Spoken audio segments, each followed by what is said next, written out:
नमस्कार दोस्तों, स्वागत है आपका हमारे YouTube चैनल BHST पर, जिसमें आपको सभी ऑल कॉम्पिटिटिव एग्ज़ाम के प्रिपरेशन के वीडियोस मिलते हैं।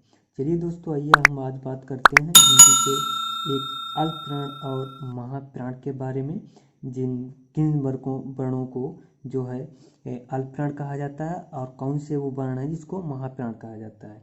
चलिए पहले हम इनकी डेफिनेशन जान लेते हैं कि किन किन वर्णों को हम अल्पप्राण कहते हैं। चलिए नंबर 1 हमारा हेडिंग हो जाएगा अल्पप्राण।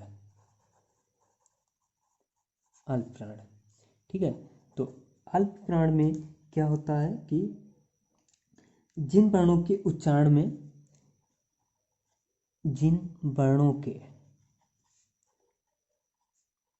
उच्चारण में कम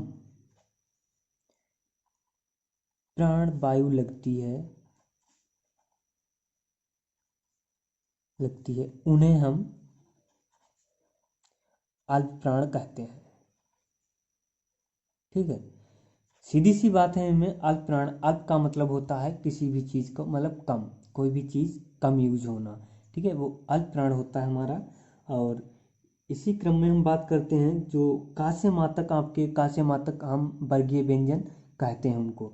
तो कास्य मात्रक जो व्यंजन आते हैं उनका पहला, तीसरा और पांचवा वर्ण भी अल्पप्राण होता है, ठीक है। तो यहाँ पे हम और उसकी डेफिनेशन देंगे हम कि वर्गीय व्यंजन का पहला और तीसरा और पांचवा वर्ण अल्पप्राण होता है,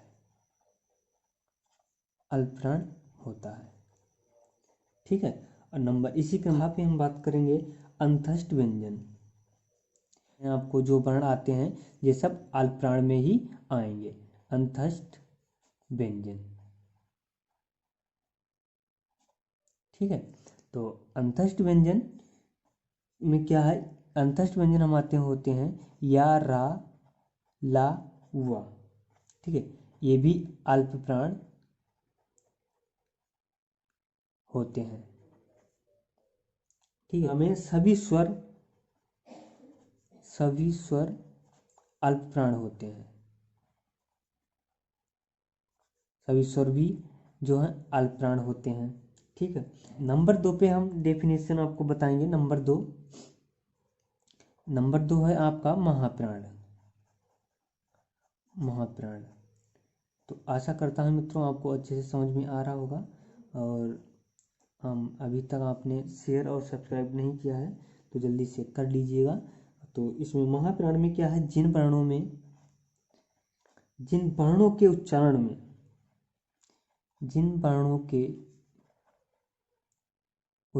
में अधिक प्राण वायु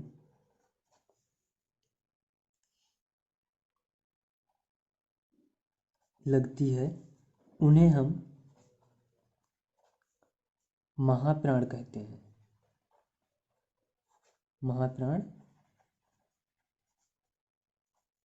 हैं। ठीक है। तो वर्गीय व्यंजन का जो है दूसरा और चौथा वर्ण महाप्राण होगा, ठीक है। वर्गीय व्यंजन का इसमें भी आ जाएगा कि वर्गीय व्यंजन पहला, तीसरा और पांचवा आपका अल्पप्राण में आ जाएगा, और जो छूटे हुए हैं जैसे कि दूसरा और चौथा, ठीक है। तो वर्गीय व्यंजन का दूसरा और चौथा वर्ण महाप्राण होता है, ठीक है। और नंबर खा, एक और डेफिनेशन लिख दीजिएगा इसकी, ऊष्म व्यंजन भी जो भी होते हैं वो भी हमारे महाप्राण होते हैं, इनमें अधिक प्राण वायु लगती है। जैसे हम कहते हैं सा, ठीक है, और सा, तीनों सा आ जाएंगे और साथ में हा भी आ जाएगा, ठीक है। ये जो हैं ये भी महाप्राण होते हैं। ठीक है, चलिए अब आपको हम इसको लिखते हैं कि कैसे अल्पप्राण को लिखते हैं और कैसे हम विभाजित करेंगे अल्पप्राण और महाप्राण में। ठीक है, अल्पप्राण और महाप्राण में रखेंगे इनको। ठीक है, तो जैसे कि हमने परिभाषा में आपको लिखवाया है कि वर्गीय व्यंजन का पहला, तीसरा और पांचवा वर्ण। तो पहला, ठीक है, का और खा, ठीक है, गा, घा, अंगा। ठीक है, ऐसे करके आप लिखेंगे। अब चा वर्ग ले लेंगे आप, चा, छ, जा, झा, या। ऐसे ही हम टा वर्ग ले लेंगे, तो टा,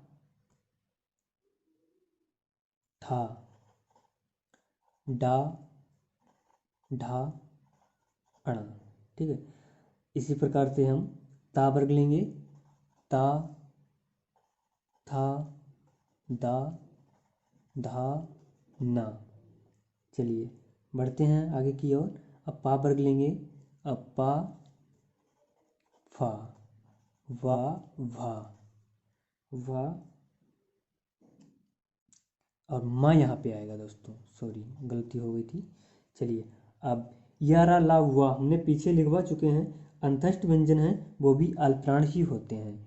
या, रा, ला, हुआ ये भी अल्पप्राण ही होते हैं।